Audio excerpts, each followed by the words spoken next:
real world example that just happened, how it went, and what we do after cleanup. Thank you, Mr. Chair. And I'm going to start with a little bit bigger picture than that also for new members of the body, just as an introduction to kind of the abatement fund, where it came from, what it's doing, what we're trying to do about the broader issue of nuisance property abatement in a new way since 2018 as an administration with the direction and partnership of the Assembly.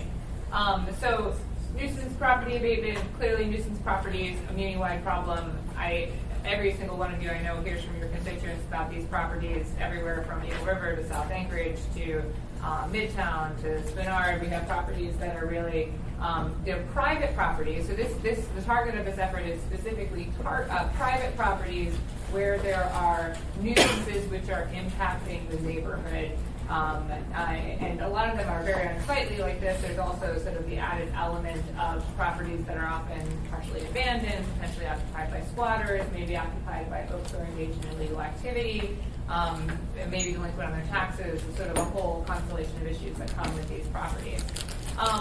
The initial question people always ask is, why can't the muni take action right now? And so I wanted to run through kind of the three hooks basically that give us the ability to take action. There are a lot of protections in place that we think are validly in place to try and protect people who own private property from the municipality interfering with that ownership unnecessarily, or if they're having a hard time, essentially depriving them of their property. But there are a few hooks when we can actually take some action. The first is AMC 880, which is the fee for excessive police responses under municipal code. You have more than 8 calls to a dwelling unit in a calendar year, or more than 100 to a commercial unit. There are a number of exceptions. So domestic violence calls, for instance, are accepted from this if people are calling because they need help.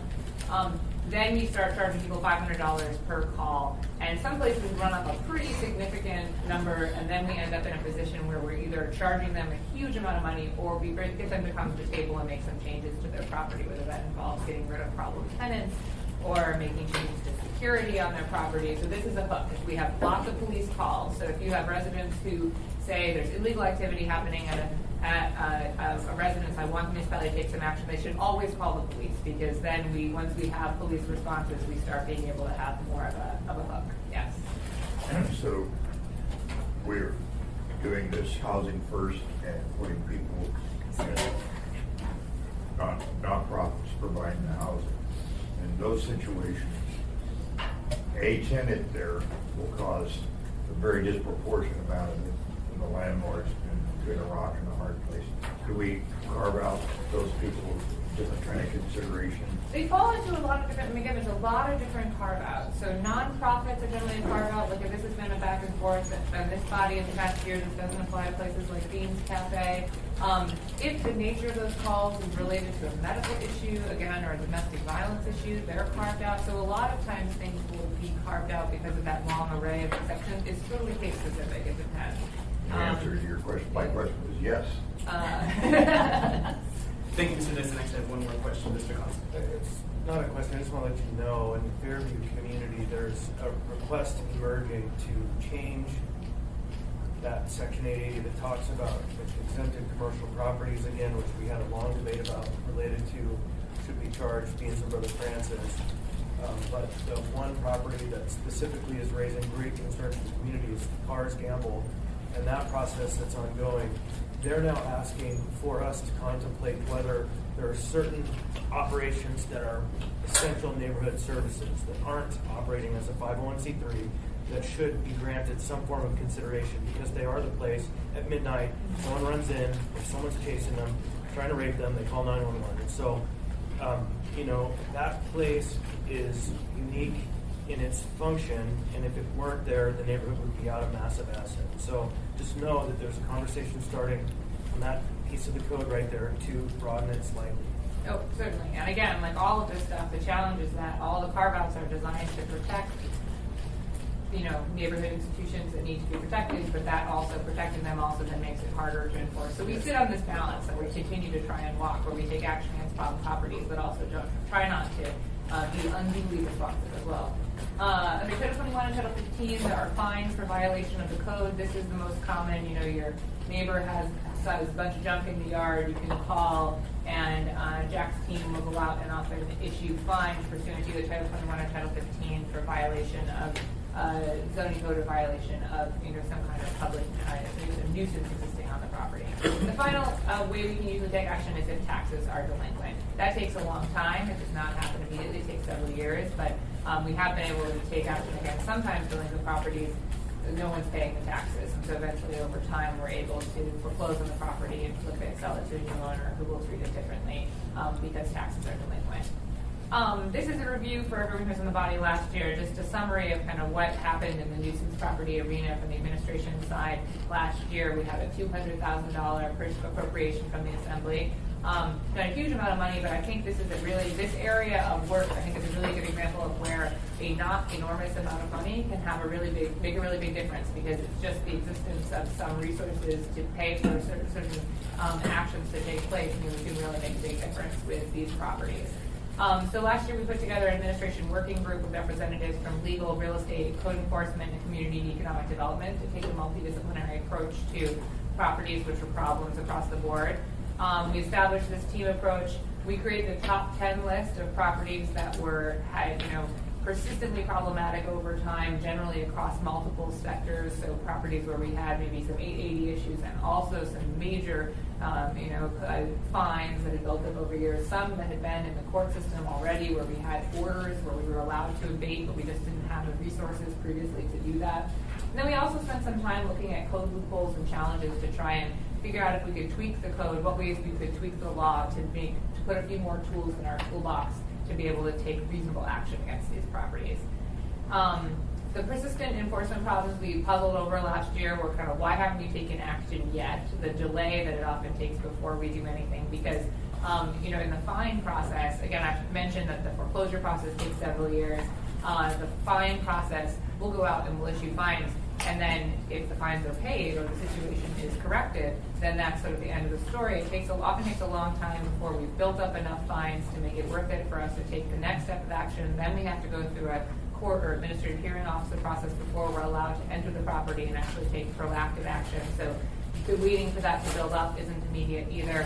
And then 880, again, that also is over time, things have to build up, so it doesn't happen instantaneously. We also deal with the lack of consistent funds. As I mentioned, the end result is often we get the power to go on and clean up a property, but that's not free. So unless there's money in the budget, we don't have an ability to take action. And then we had this persistent, Well, thank you. And I thought we had created a revolving fund. Yeah, so this is a reiteration of what I talked about last year, and then I'll talk about what we did in response. Okay. So we came up with that as another problem, and then a lack of accountability during the foreclosure process. And so what we proposed last year, which this body passed, or I guess not last year, it was early this year, 2019-9. You guys passed an ordinance which did a few things, tweaked the law in a few ways to give us a few more tools. We created a foreclosure registry, which required that banks foreclosing register proactively with our real estate department, so we know who's foreclosing, and they have a person identified who we can reach out to during the process to make sure that the property is they're still held accountable for the property's condition.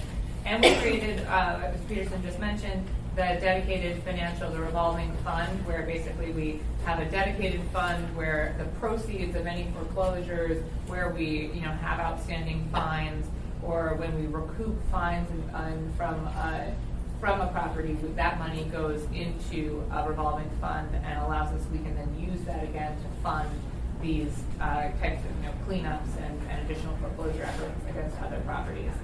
And then we created a few new financial incentives for action. We increased some of the common nuisance property fees and fines a bit, just to make it a little bit more, move us a little more quickly toward a place where we can take action and make it a little bit more problematic for property owners to get a lot of these fines.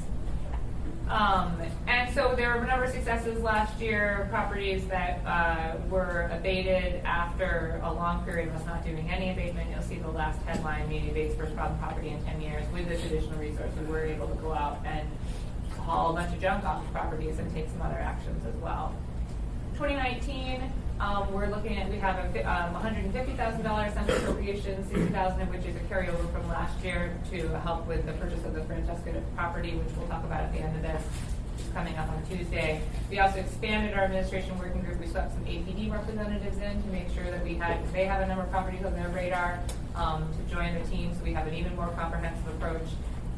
And our goals this year are to complete work on our original top 10 problem properties. We're still wrapping up some of those issues. We add new persistent problem properties to the list on a rolling basis. So often I have fielded many requests or from members of this body. If you have members and constituents who are contacting you with a concern about a property, I'm happy to look at it and see if there's something we can do.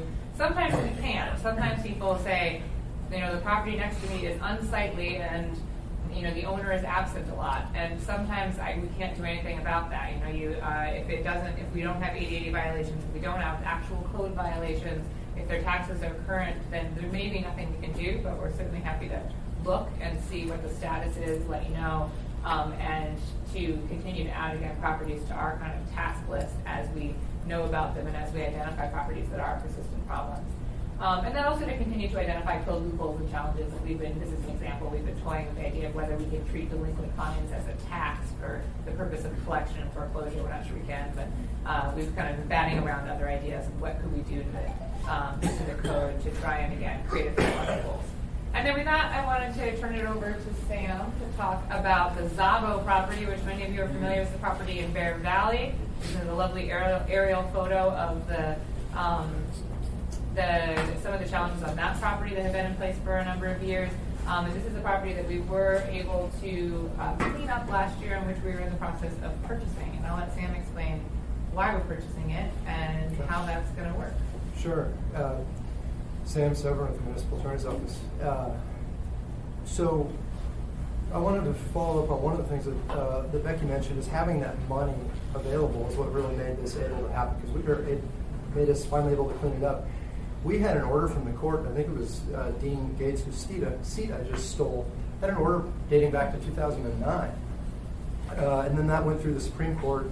But since 2012, after the Supreme Court said it was okay, we had a large money judgment for $300,000 and a clear court order saying go ahead and go on here and clean this up.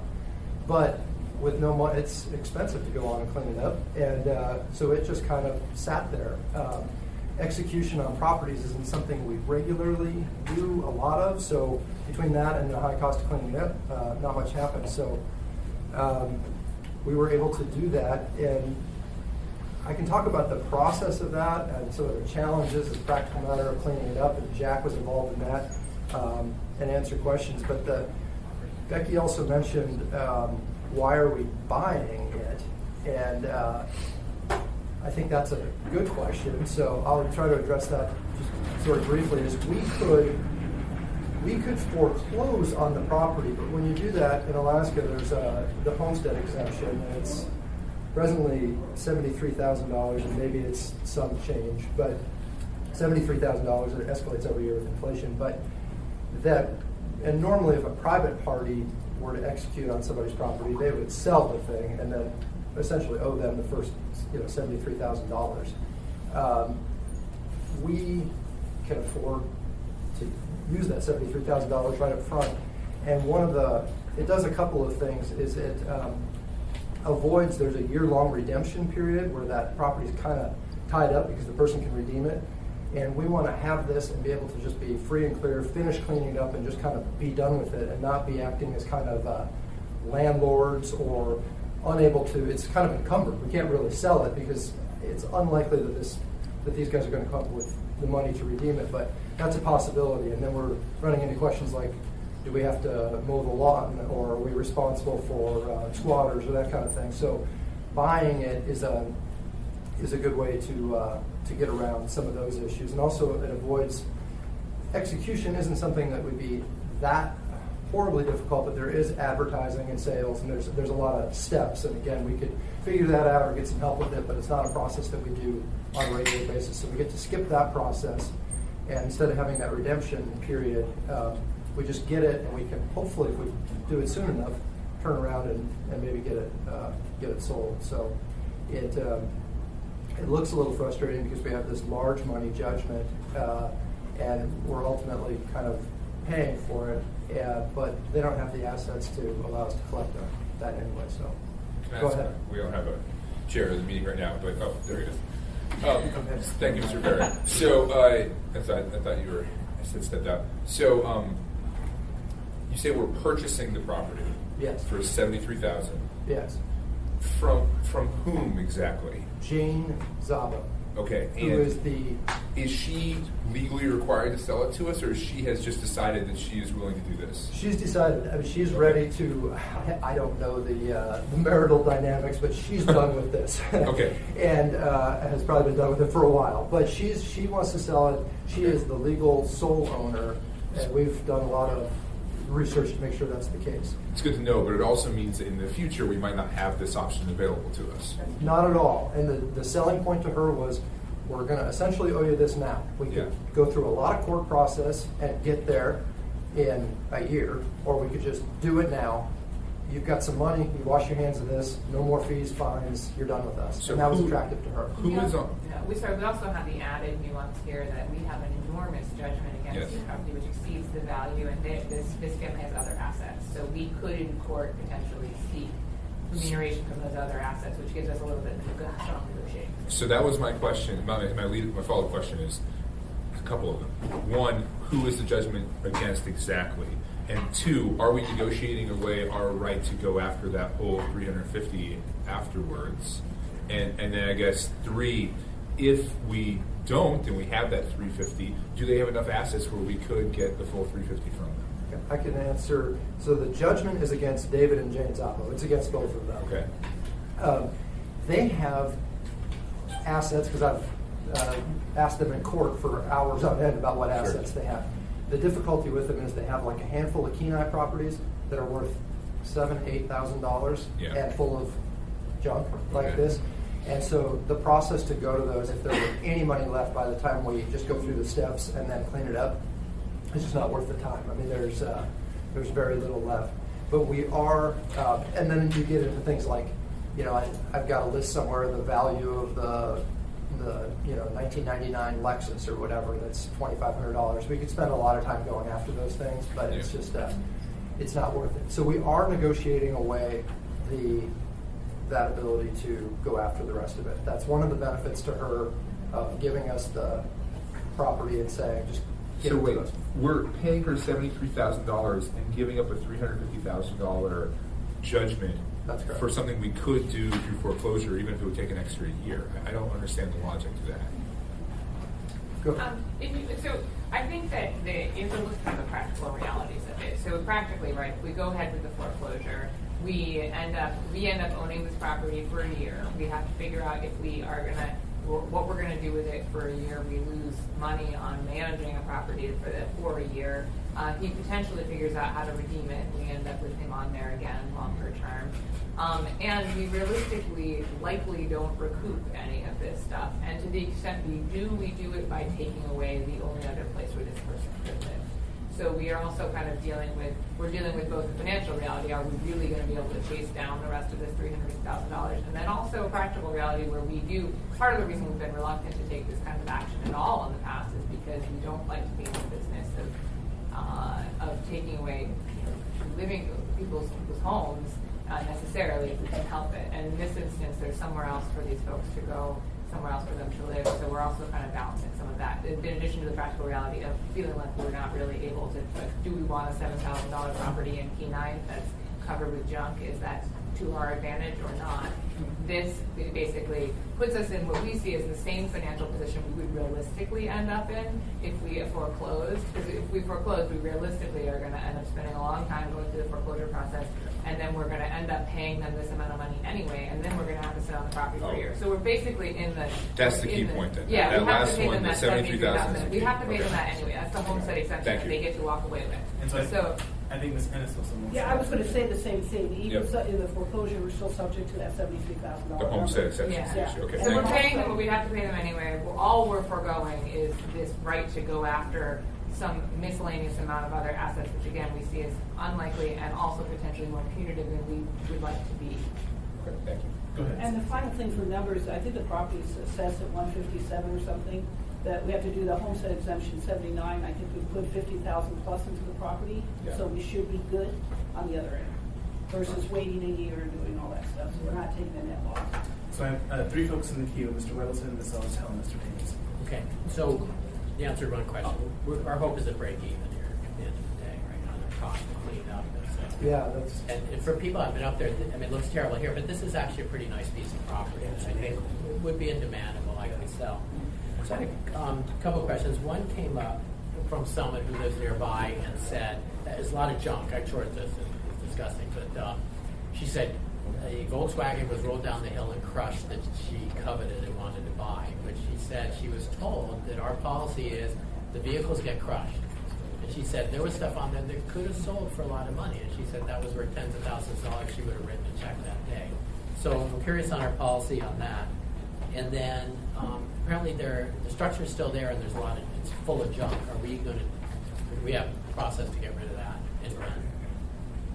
Jack, you want to talk about what we do with cars? Sure. It's the junk removal is done by competitive bid through our purchasing department, and the removal of automobiles that's exactly correct. They have to be disposed of through destruction. And that's Why? Because that just we're not. It prevents the vehicles from disappearing. The tow companies in the past have had historically, not saying that they're doing it now, but the vehicles will be deemed to be destroyed and they appear someplace else for resale. So we're not. That's ridiculous. Why is that well, a problem, though? maybe ridiculous, but the I can speak to a little bit. One of the things, I got started on this in maybe November of 2017 or January of 2018, around that time.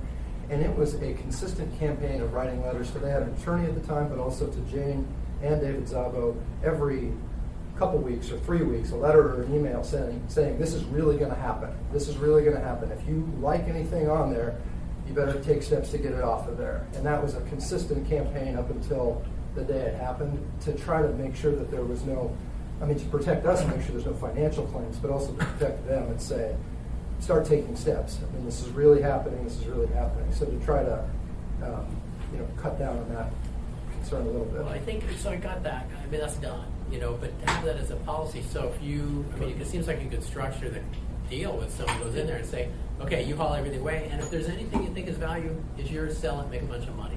It'd be better than having it trapped. these are all defined.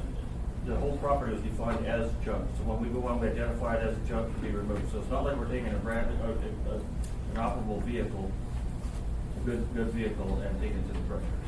So it's the definition of junk. Thank you, Mr. Welton. Well, can I just follow? I'm sorry. So one other, someone had asked. So the junk in the structure, is that scheduled for demolition? Mr. Wilson, as we actually acquire the property, Or to wait till then? we can't do anything. We've given them 1 month after closing to allow them out. So they have to be out 1 month after, and they have 30 days to get everything out. At that point in time, Jack will go in, assess what the rest of the junk and so on that needs to be removed, and we'll get everything off of the property before we put it out for a competitive bid. Okay. There is a small structure on it, about 850 square foot ranch house. So why was that? Everything else was cleared off. Why was that and all the junk in it left? I can tell you that. We had a court order from 2009 that said what it said. You can go on the property, do this and that. It wasn't abundantly clear to me that we could go and take those things, and if it's not clear, I'm not going to go take a structure or to advise them to do that. I can follow along if you want. Oh, go ahead. Because the violations are the outdoor storage of junk salvage materials, not the home is protected. Yeah, our code permits you to have as much junk as you want in your house. And he does have as much junk. As long as you aren't disturbing your neighbor, you can pour all the junk you want. All right, good. All right, thank you, Mr. Welton. So the remainder of folks in the queue, if we can go quickly, please. Ms. Salatel. Thank you, Mr. Chair. Why didn't we try, or did we try to negotiate just getting the property in satisfaction of the judgment without any payment? Because the judgment is outstanding. Regardless of the foreclosure, it feels like we spent a lot of money and time and effort already, and now we're like, oh, let's just get done with this. And now we're spending more money when we could have just negotiated getting rid of the judgment. It is a substantial judgment that's subject to other forms of garnishment and other things. We did not, and I think the reason is because the court would require us, I don't think a settlement approved by the court would allow us to, that's the homestead exemption is required by state law, but I'll let Right. Sam. Yeah, I mean, I guess maybe I'm not sure I understand the question. There's Why not. didn't we exchange the property and its value, whatever it is, in satisfaction of the judgment through a settlement negotiation? Oh, I see. Instead of paying $72,900 for it. Because if she just said no, then our option would be We might be here, but why didn't we explore that option? of just trading it for that. I guess I don't have a solid answer to that other than if I were her. I mean, it was hard to get her to do it for $73,000, but she can just say no, and then we have to go through the whole process and over $73,000 at the end of the day. It Yeah. seems quite disappointing that we got to a point where we basically are ceding to a set of demands to clean up somebody else's mess, is what I'm saying, when we have a substantial judgment against someone. And I understand that collecting on the judgment is complicated. Right. But I think asking for that, I mean, that's a significant judgment that could impair someone's assets or the ability to accumulate assets in the future. So, anyway. Right. Okay. Can I just add 2 seconds to that? Meg is, she's in California, he's here, there's a marital issue thing going on. We don't have clean negotiating tactics. But even if we negotiate with her, we still have him to deal with. And this was the way it all came together at the same cost it would cost us. So, just timeliness factor, I obviously misjudged the drama of this particular issue. So, we have 4 folks in the queue and 2.5 minutes. Mr. Peterson. Thank you, Mr. Chairman. Quick question, how many acres is the property, and are we sure that all those junk vehicles didn't leak stuff into the soil that we're gonna need to clean up? Good question.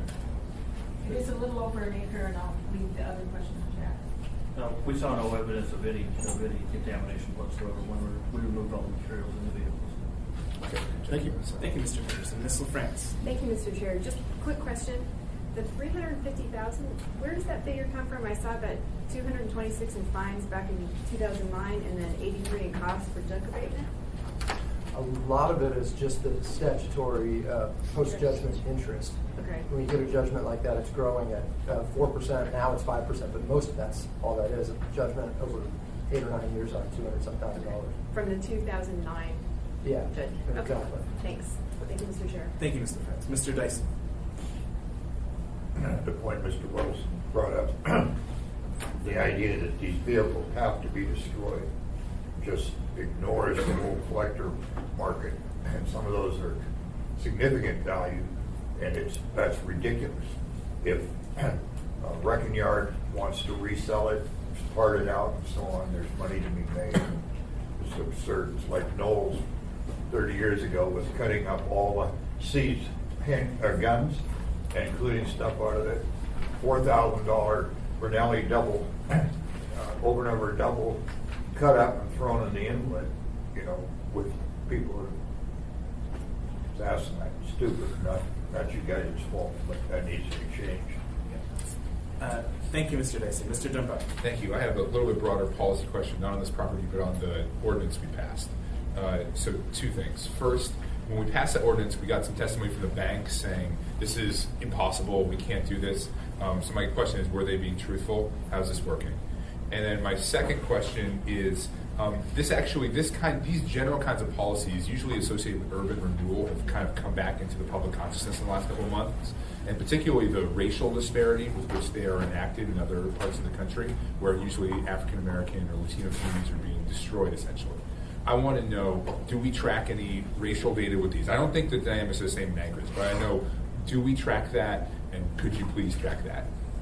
To answer the first question, we are continuing to get some concerns from banks, and we actually are meeting with some banks next week to talk about the nature of their concerns. My anecdotal feeling is that some of their concerns are unfounded; they're just annoyed by the paperwork, and that there may also be some small tweaks we can make in terms of the type of information we're asking for, or the trigger for when we need that information, and the point in the foreclosure process, in order to make it something that's more workable. So we're open to that. We're going to talk to them next week and see what comes of that. In terms of the racial data, I don't believe we actively track it. I think we could probably anecdotally tell you because the number of properties where we've taken action, you know, I could count on both hands, so I could tell you whether the families, what race the families were.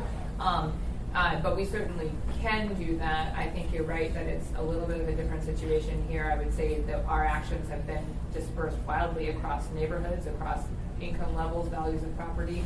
So it isn't, I don't think it's quite the same thing we're dealing with in other communities, but we're happy to track that data if you'd like to. Yeah, I would ask you more to about please it. track it, and you don't need to present it to us unless there starts to be a pattern emerging where, for example, Alaska Natives who have had the native homestead, for example, are disproportionately being targeted by that. I want to know that if it happens. Thank you, Mr. Cooper. Any final thoughts from you guys? Nothing final from us. We certainly can answer more questions on Tuesday night if they come up as well. All right. Thank you so much. Great. All right. So